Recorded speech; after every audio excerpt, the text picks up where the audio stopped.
Boa noite, irmãos. Gostaríamos de fazermos uma reflexão hoje no culto de orações para missões sobre nossas prioridades. O que temos mais priorizado, irmãos, em nossas vidas? Seria tão bom que fizéssemos uma reflexão e pudéssemos assim reconhecer que Deus muitas vezes não tem sido assim a prioridade em nossas vidas. E às vezes somos tão assim, não vou dizer assim arrogantes, mas somos muitas vezes presunçosos, ou melhor dizendo, somos muitas vezes egoístas, né? E incompreensível, acho que é a melhor palavra, querer as bênçãos de Deus sobre nossas vidas, onde nós mesmos não temos assim priorizado Ele em nós. As coisas espirituais, que lugar as coisas espirituais elas têm em nossas vidas? Pensemos bem sobre isso, né? Eu acho que é bom a gente estar sempre fazendo uma reflexão em relação a isso. Eu gostaria de hoje à noite, no culto de orações para missões, levar os irmãos a pensarem nisso. E quando a gente pensa em prioridade, priorizar o Senhor, nos vem à mente imediatamente o livro de Ageu, profeta Ageu, que foi um profeta pós-exílio. Eu gostaria de pedir aos irmãos que abram em Ageu capítulo 1. Eu vou ler alguns versículos, mas introdutoriamente eu gostaria de ler o versículo 14 do primeiro capítulo de Ageu. Vou esperar um pouco os irmãos abrirem suas Bíblias. Diz assim a palavra do Senhor. O Senhor despertou o espírito de Zorobabel, filho de Salatiel, governador de Judá, e o espírito de Josué, filho de Josadaque, o sumo sacerdote, e o espírito do resto de todo o povo. Eles vieram e se puseram ao trabalho da casa do Senhor dos exércitos, seu Deus. É interessante a gente pensar, eu gostaria de introdutoriamente citar esse versículo, porque esse versículo mostra realmente o desejo de Deus para o seu povo. É que o povo faça a sua vontade, que o povo priorize a Ele em suas vidas. Se nós, irmãos, observarmos aqui, deixa eu tratar um pouco sobre o contexto desse livro, certo? Estava prestes a terminar o cativeiro, certo? O cativeiro, lembra que o povo, devido à desobediência, à idolatria, o povo foram levados para a Babilônia, né? Eles foram levados cativos para a Babilônia. E o profeta Jeremias, certo? Daniel, ele mostra isso de uma maneira bem clara, né? no seu livro, que o tempo do cativeiro seria 70 anos. Quando o povo voltaram para a terra de Israel, né? A terra prometida, quando o povo voltaram, nós observamos que já não era mais no Império Babilônico, mas os babilônicos haviam sido derrotados pelos Medo-Persas, e aí os Medo-Persas, nessa época do retorno, era quem estava dominando o mundo naquela época. Era o império da vez naquele contexto. Depois os Medos, né, e os persas, eles são derrotados pelos os gregos, depois os gregos pelos romanos, e aí a gente não vê mais império. O último império foi o Império Romano. Então, muito bem. Quando eu estou falando império, é aquela nação que conquistou as outras nações e dominaram o mundo. Então, estava prestes a terminar o tempo do cativeiro babilônico, né? Quando o povo de Israel eles receberam a ordem de retornar para a sua terra, certo? Chegou o tempo. E Deus levantou um homem chamado Ciro, que era um rei persa, exortou eles, ordenou eles o retorno para que eles voltassem e eles construíssem o templo. Então, interessante a gente notar isso, que a responsabilidade, o objetivo principal do retorno era a construção do templo. Deixa eu só ler aqui para vocês, Esdras capítulo 1, versículo 2 e 3. Preste atenção. Diz assim a palavra do Senhor. Assim diz Ciro, rei da Pérsia, o Senhor, Deus do céu, me deu todos os reinos da terra. Então, interessante, um rei incrédulo, ele reconhece que tudo que ele possuía, todas as conquistas, foi o Senhor que o havia dado.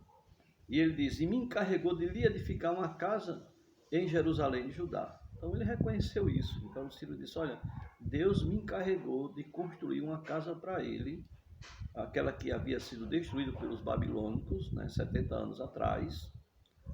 Então, quando o povo for lá na Jerusalém foi destruído, a cidade foi queimada, o templo destruído, os objetos sagrados foram levados, né, para o cativeiro babilônico. Agora Deus desperta um rei persa chamado Ciro para ordenar ao povo o retorno para a terra prometida, onde aquele povo deveria, como principal objetivo desse retorno, construir o templo, ou vamos dizer assim, reconstruir o templo, porque o templo havia sido construído nos dias de Salomão e foram destruídos pelos babilônicos devido à desobediência.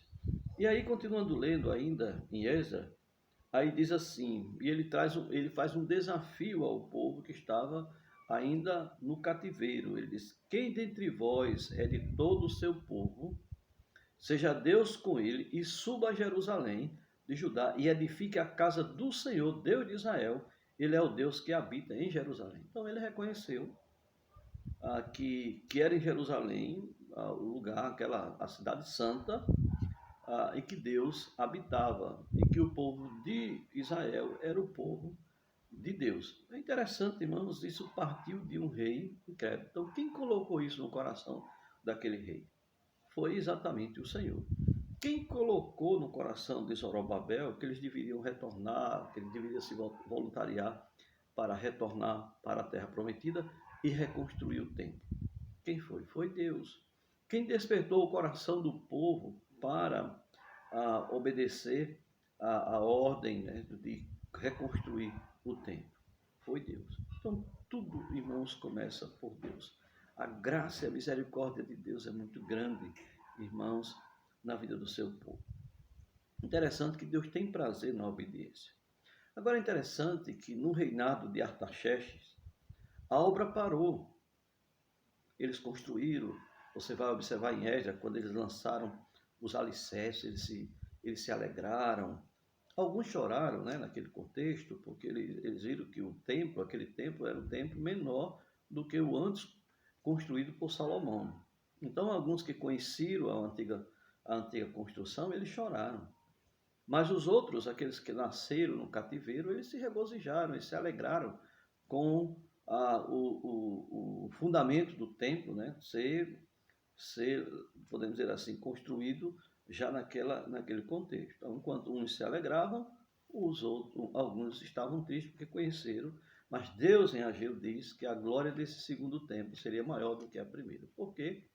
Porque nós entendemos que quando Jesus Cristo ele veio, a Deus em Cristo, né, ele veio a esse mundo nascido de uma virgem, ele teve acesso, ele pisou nesse novo templo, certo? Que ele havia passado também por uma reforma de Herodes, mas, mas não foi uma construção ou uma reconstrução do templo, foi apenas uma reforma. Então esse templo, ele teve o privilégio de receber Deus em pessoa, na pessoa de Jesus Cristo. Então, mas naquela época o rei Artaxerxes, né, ele estava dominando sobre os medos naquela época. E aí os inimigos, aqueles que estavam, podemos dizer, que moravam, seus vizinhos ali, quando viram o estabelecimento da fundação do templo, e aí eles pegaram e eles mandaram uma carta para o rei Artaxerxes, que eles fizessem uma pesquisa lá nas crônicas, que esse povo, aquele povo que estava reconstruindo o templo, era um povo rebelde, se rebelou no passado, Lembra que Zedequias se rebelou e por isso nós observamos que a destruição chegou. E aí o rei faz um apurado, né? Ele vai lá, faz uma pesquisa e descobre também que essa nação ela foi uma nação forte no passado. Dominou naquele contexto, né, sobre as nações, precisamente atingiu o seu ápice nos dias de Salomão. Então ele, ao investigar, fazer essa busca, aí o que é que acontece? E aí ele manda um edito para que a obra fosse parada. E aí se passaram 16 anos. 16 anos se passaram. Tanto que você observa, né? Pode-se fazer os cálculos e chegar à conclusão, quando foi no segundo ano do reinado de Dario, outro rei, certo, da Pérsia, outro imperador. Aí nós observamos que voltou o edito, ou pelo menos o povo foram despertados por Deus, por meio do profeta Ageu, a voltar à construção do templo. Mas eles também deveriam, naquela época, mandar uma carta para o rei Artaxerxes e dizer assim, olha aí também, nas crônicas aí, que há um edito, há um decreto do rei Ciro, que nós retornássemos para a terra para construir o templo. Se eles tivessem feito isso, o que é que aconteceria? Certo? Imediatamente a ordem para continuar a reconstrução ou a construção do templo, certo? Desse segundo templo, aconteceria, porque entre os medos e persas, um decreto não poderia ser de maneira nenhuma anulado, mas eles não fizeram isso. E aí eles se acomodaram durante esses 16 anos, e aí Deus levanta um profeta, o profeta Ageu, para vir àquele povo e profetizar e questionar o povo sobre suas prioridades. Então, meus amados irmãos, olhando e observando esse texto, uma grande lição eu extraí para a minha vida. É que eu devo priorizar o que é espiritual em detrimento ao que é material. Eu não estou dizendo aqui que o material não é importante. Eu só estou mostrando de que o espiritual deve ter prioridade em nossas vidas se queremos desfrutar das bênçãos de Deus. Eu preciso entender isso, não porque casa passa, carro passa, todas as coisas desse mundo elas passam. Certos desejos passam, mas existe algo que vai permanecer para sempre. E nós entendemos que é Deus e é uma eternidade com Ele. Então Deus ele precisa ser priorizado hoje em nossas vidas. É uma questão de gratidão, é uma questão de amor e é uma questão de fé. Então, podemos aprender essa lição de que devemos priorizar o espiritual em detrimento do material, certo? Por meio de algumas exortações de Deus para o povo naquela época por intermédio do profeta Ageu. E a primeira exortação é que Deus repreende o povo por perder o foco do principal objetivo do retorno a Jerusalém. Lembra que nós lemos no início do decreto de Ciro? Deus despertou o coração de Ciro para que a casa dele fosse construída. Ela deveria ser a primeira construção após o retorno.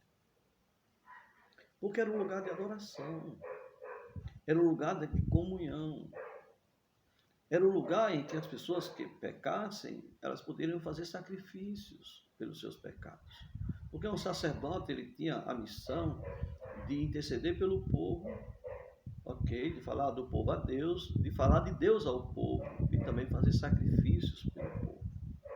Não é sacrifício deles, mas eles eram os responsáveis naquele tempo de ministrar os sacrifícios pelo pecado do povo no templo. Existiam locais ideais exatamente para isso, dentro do templo. Isso é algo para um outro estudo.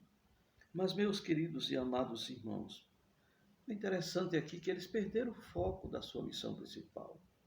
Eles voltaram, estabeleceram os alicerces, ficaram muito felizes, mas de repente veio esse edito e eles se conformaram com esse edito.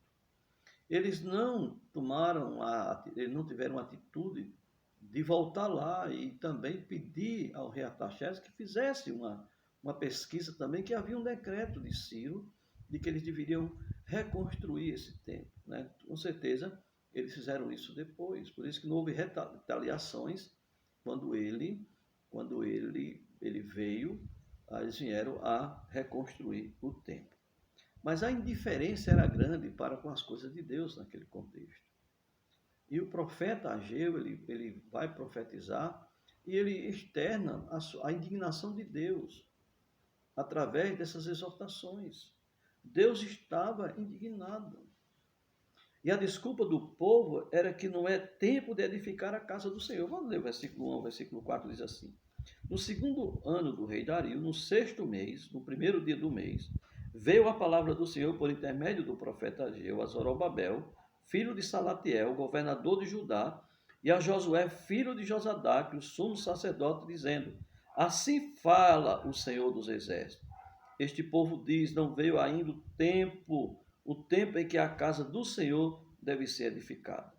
Veio, pois, a palavra do Senhor por intermédio do profeta Ageu, dizendo: Acaso é tempo de habitares vós em casas apaneladas, enquanto esta casa permanece em ruínas?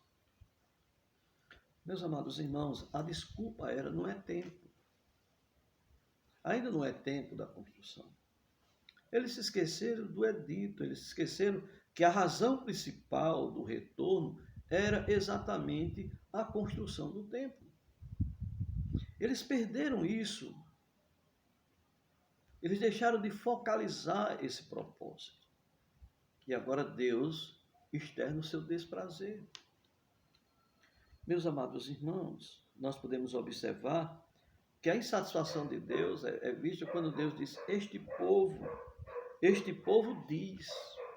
Interessante, Deus não diz assim: o meu povo diz. Deus diz: este povo diz. Deus demonstra assim a insatisfação com a atitude do povo para com Deus. Isso fazia com que eles não se identificassem verdadeiramente como o povo de Deus. Então, meus queridos e amados irmãos, nós observamos egoísmo, nós observamos ingratidão. É isso que estava caracterizando o povo de Deus, que Deus disse esse povo naquele contexto.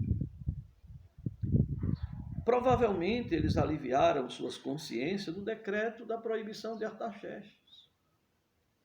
Às vezes eu fico imaginando hoje, irmãos, eu sei que há uma proibição de não abrirmos a igreja. E a gente respeita as autoridades porque há um propósito, né? Segundo eles, é a não propagação desse vírus, né? Do Covid-19. Então a gente respeita. Mas a partir do momento que uma proibição vem simplesmente porque estamos fazendo a vontade de Deus, estamos pregando a palavra de Deus, porque mesmo que a gente não se reúna na igreja, mas nós temos a liberdade de poder pregarmos, como eu estou fazendo aqui nesse momento, mesmo gravando um vídeo, nós temos a liberdade. Mas a partir do momento que essas coisas, essas restrições, se tornasse uma imposição do governo, como uma perseguição à nossa fé, então isso não deveria de maneira nenhuma nos calar, porque a prioridade de Deus na nossa vida deve prevalecer. Mas aí eles colocaram desculpas.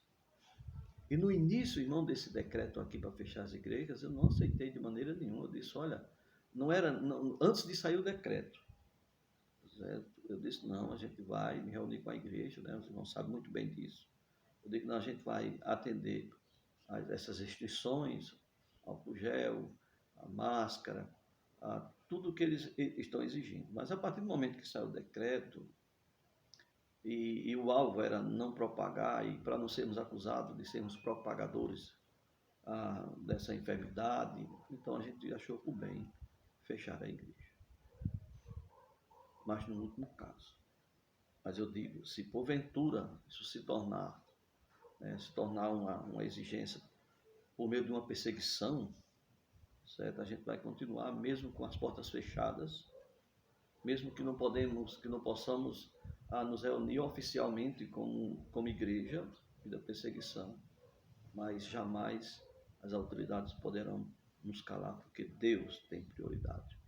Lembro que Pedro disseram naquele contexto, né? Quando foram repreendidos pelas autoridades judaicas naquela época, que não deveria falar no nome de Jesus. E eles disseram, antes importa obedecer a Deus do que aos homens. Então aqui nós observamos um povo acomodado.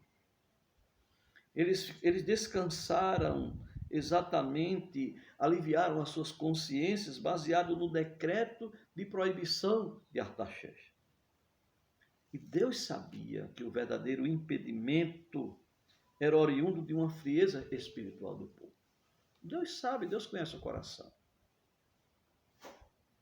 Crentes sinceros, crentes que servem a Deus, que priorizam a Deus, eles não estão vendo a hora de se reunir de novo no templo. Eu sei que não é um local diferente do templo de Jerusalém. Hoje cada crente é templo do Espírito Santo. Mas Deus tem, durante todas as épocas, sempre, mesmo na época da destruição do templo, nós observamos, né, mesmo do segundo templo, nós observamos, ou do segundo templo não, quando o império dominou e os judeus, eles, num certo sentido, eles foram proibidos, né, de estarem no templo. Nós observamos que surgiram naquele período interbíblico, né, que alguns dizem, entre Malaquias e Mateus, houve o surgimento de sinagogas. E hoje nós podemos observar igrejas locais. Deus sempre ele primou por um local, podemos assim, neutro, né? Sem ser uma casa particular de alguém, apesar de no início da igreja primitiva precisar se reunir exatamente nas casas, mas louvo a Deus que o alvo de Deus é que tivesse um lugar público de adoração, como tinha o templo, como tinha as sinagogas e agora as igrejas locais, tratando agora do cristianismo. Então, meus amados irmãos, e eles disseram, não é tempo da construção. E aí Deus repreende, Deus responde a desculpa dada àquele povo com uma pergunta. Olha o versículo 4 que Deus diz. Acaso é tempo de habitar vós em casas apaneladas, enquanto esta casa permanece em ruína? Aí Deus disse, que não é tempo, não é tempo de construir minha casa, mas é tempo de vocês construírem casas luxuosas para vocês. Meus queridos e amados irmãos, qualquer tempo é tempo apropriado para aqueles que estão em sintonia com os desejos de Deus. Não somos nós que determinamos o tempo é de Deus. Mas naquele tempo eles estavam determinando o tempo. Olha, a casa do Senhor não é tempo. E qual seria o tempo? Qual o propósito do retorno deles? Então qual seria o tempo? Deus conhecia o coração, Deus sabia que esse descaso para com a casa dele era um problema espiritual. Deus conhece o coração. O povo esqueceu o fato de que o retorno do cativeiro foi obra de Deus. Foi Deus que fez com que aquele povo retornasse, com o alvo primário de reconstruir ou de construir um novo templo. Para nós hoje, irmãos, há maior bem do que o Senhor em nossas vidas? Pare para pensar aí, filho. Há maior bem do que ter Deus na vida? Há maior bem do que o privilégio de fazer a vontade dEle, de servir a Ele? Eu creio que não. Mas naquela época o povo perdeu o foco. Outra exaltação de Deus, irmãos, é que Deus mostra para eles aqui a consequência de não priorizar o local da adoração. Se você observar no versículo 5, versículo 6, Deus diz assim, é tanto que uma das palavras-chave no livro de Ageu é considerar. Você vê aqui no versículo 5, você vê no versículo 7, vê no capítulo 2, 2 vezes. Considerar é uma das palavras-chave. Considerar. Deus convoca aquele povo a uma reflexão. E olha o que Deus diz. Considerai o vosso passado. Ou seja, considerai esse tempo que vocês suspenderam a obra do templo, porque a desculpa do decreto não foi de maneira nenhuma recebida por Deus. Por quê? Porque eles imediatamente poderiam buscar uma pesquisa ou ou pelo menos induzir, através de uma carta, ao rei Artaxerxes, mais uma vez vou repetir, que ele fizesse também uma busca também nas crônicas, que havia um decreto de reconstrução e um decreto Medo-Persa não poderia ser revogado, mas tinha que ser obedecido, mesmo que o rei que decretou ele houvesse partido. Então, meus queridos e amados irmãos, Deus convoca aquele povo a considerar. Olha o vosso passado, olha esse período em que vocês ficaram construindo as vossas casas apaneladas. Olha o que tem acontecido. Olha o que aconteceu durante esse tempo em que vocês não têm priorizado a minha pessoa. E olha o que ele diz, irmãos, versículo 5.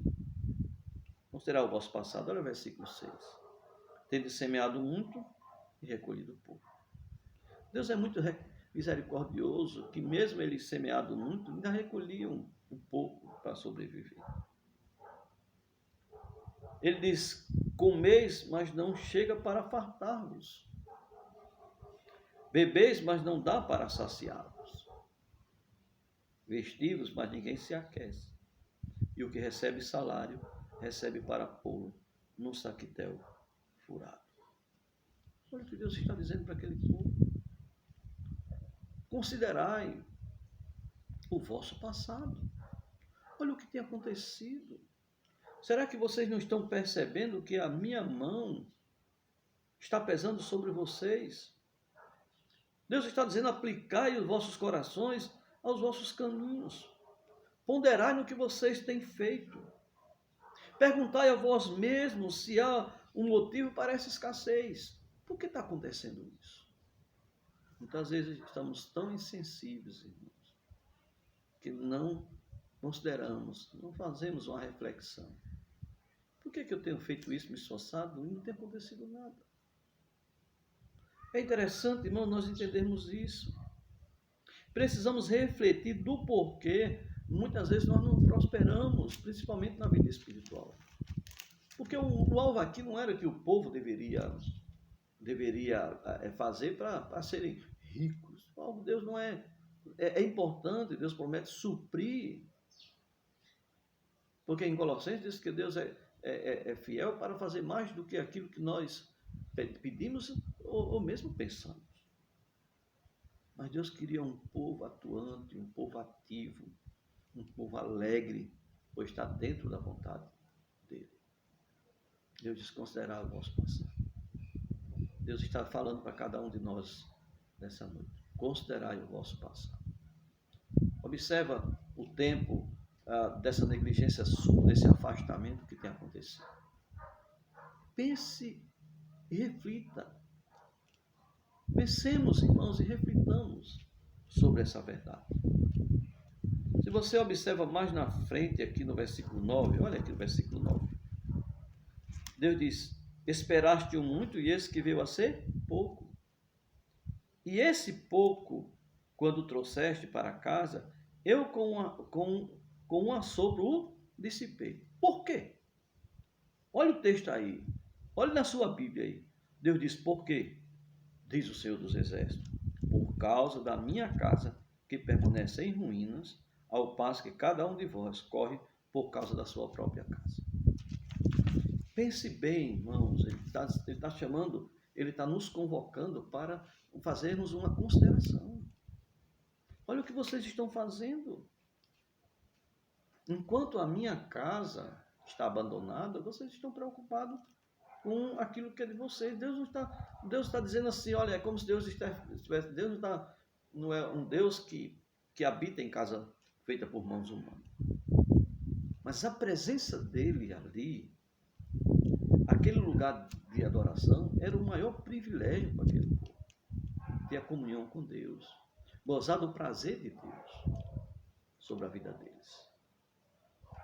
Mas eles estavam preocupados com as suas casas apaineladas, mesmo na escassez, mesmo na dificuldade. Não é assim que acontece muitas vezes. A gente vê o pecado, é o aperto em cima e a gente querendo fazer o quê? Pensando em nossas casas. Agora, quando é para fazer alguma coisa na igreja, não tem condições, não. Quando é para ajudar, muitas vezes, um irmão que está necessitado, não tenho condições.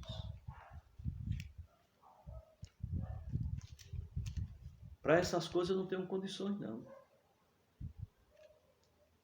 Eu estou mostrando isso aqui, irmãos, eu não estou atirando, eu estou mostrando que cada um de nós devemos fazer essa reflexão.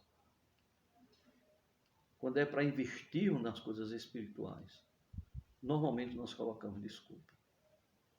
Mas não medimos esforços para investir em nós mesmos.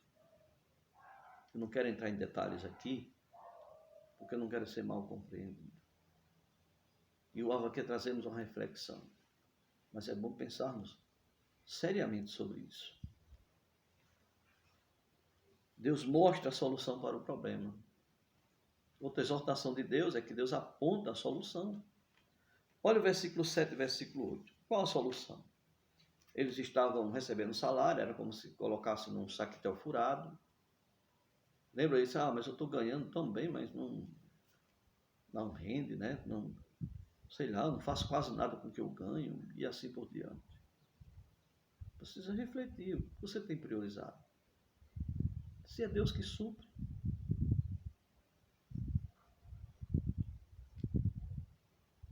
Então é preciso pensarmos seriamente sobre isso. Olha o versículo 7. Assim diz o Senhor dos Exércitos, considerai o vosso passado.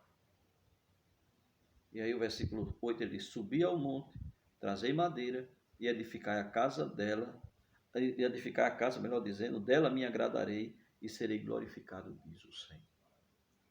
Deus está dizendo, tem a solução é essa. Voltem a fazer aquilo que vocês foram chamados ou convocados para retornarem à terra prometida para fazer. Deus não está dizendo que a gente não deve fazer as casas apaneladas. Eu não quero ser aqui hipócrita e dizer assim, não, nós como crentes temos que morar num casebre. Não, se Deus dá as condições, amém. Agora, o problema aqui era um problema de prioridade.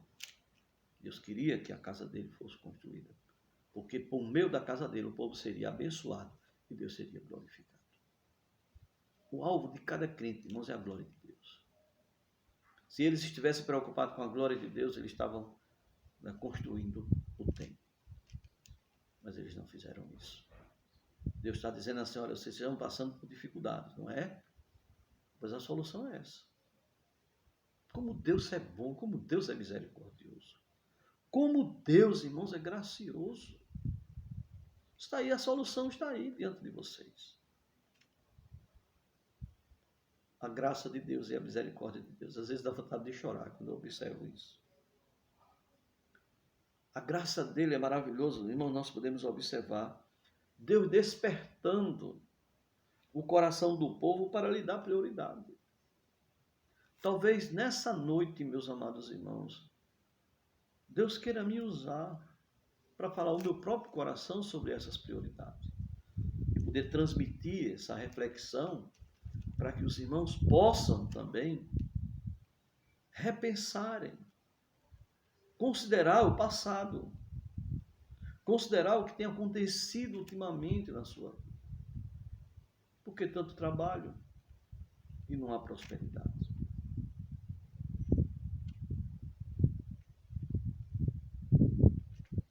Por quê?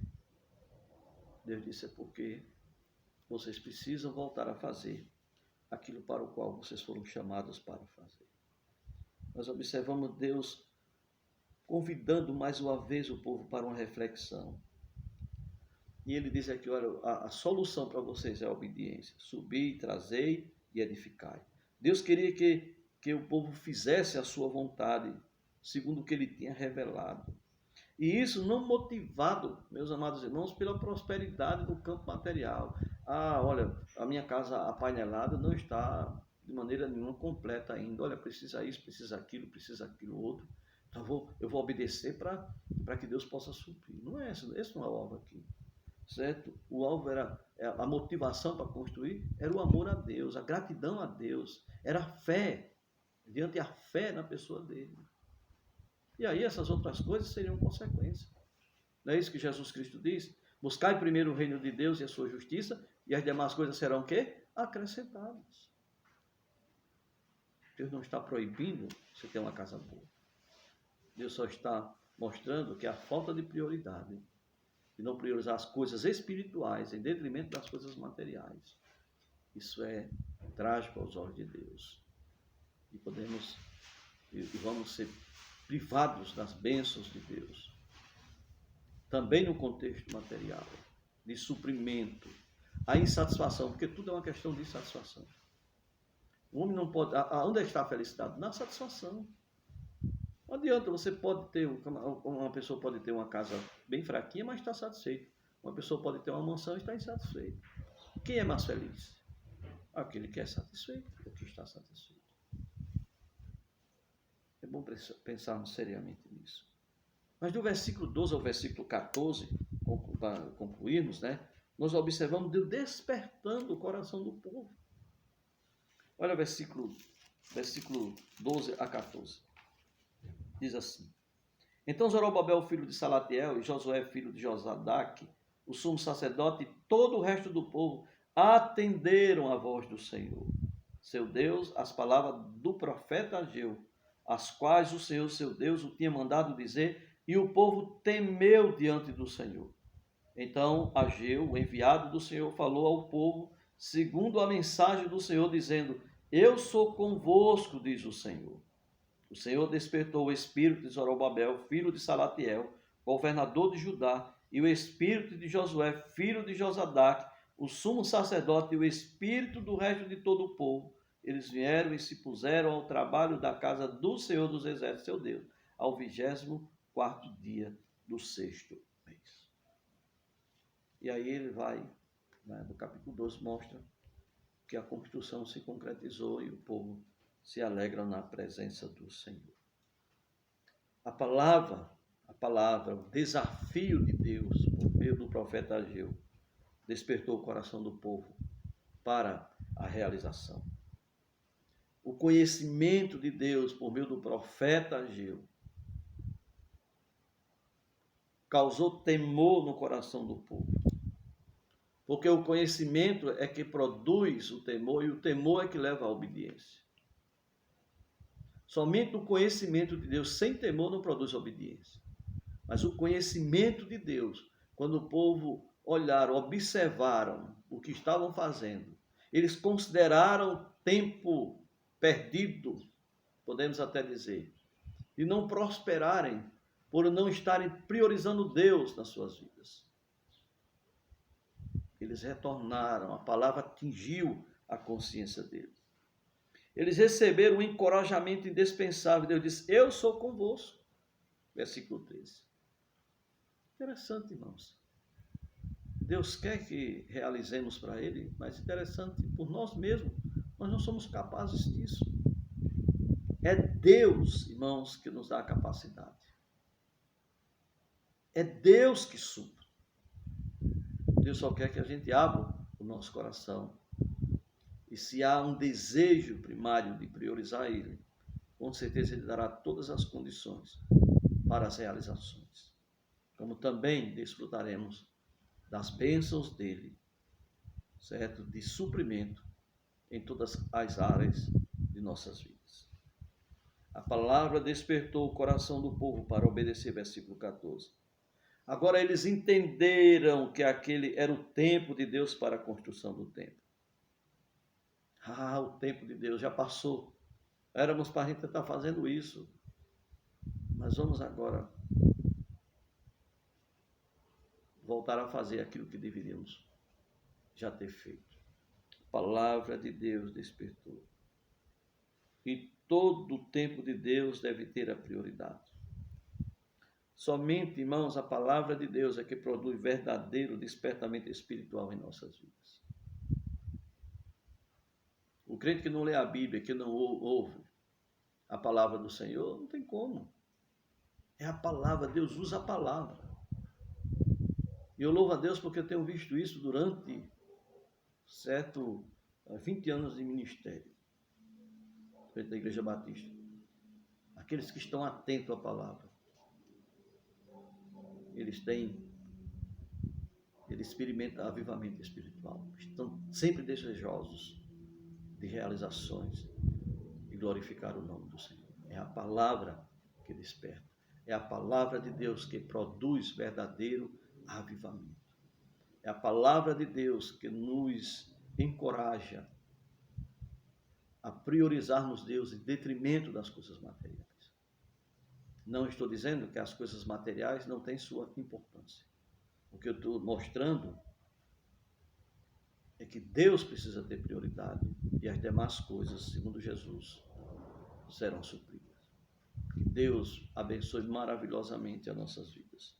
Que Deus nos faça refletir nesta noite o que temos mais priorizado em nossas vidas. Cada um deve fazer essa reflexão. Que prioridade temos dado a Deus? Pense sobre isso. Que colocação Deus está em nossas vidas? Se Deus não está no primeiro lugar, Ele não está em lugar nenhum. Deus não aceita o segundo, o terceiro ou quarto lugar das nossas vidas. Ele é Deus, Criador dos céus e da terra. E Ele precisa ter prioridade. E a obediência a Ele, em primeiro lugar, deve ter prioridade em nossas vidas. Que Deus maravilhosamente nos abençoe. Santíssimo Deus eterno Pai, continua falando aos nossos corações. Precisamos de Ti. Precisamos que o Senhor continue despertando, assim como o Senhor despertou por meio do profeta Ageu, tanto o governador como o coração de cada povo, como os religiosos da época, como o coração de todo o povo. Os líderes religiosos, melhor dizendo. Eu louvo ao Senhor por teu cuidado. Continua abençoando e falando aos nossos corações por meio da tua palavra. Em nome de Jesus. Amém.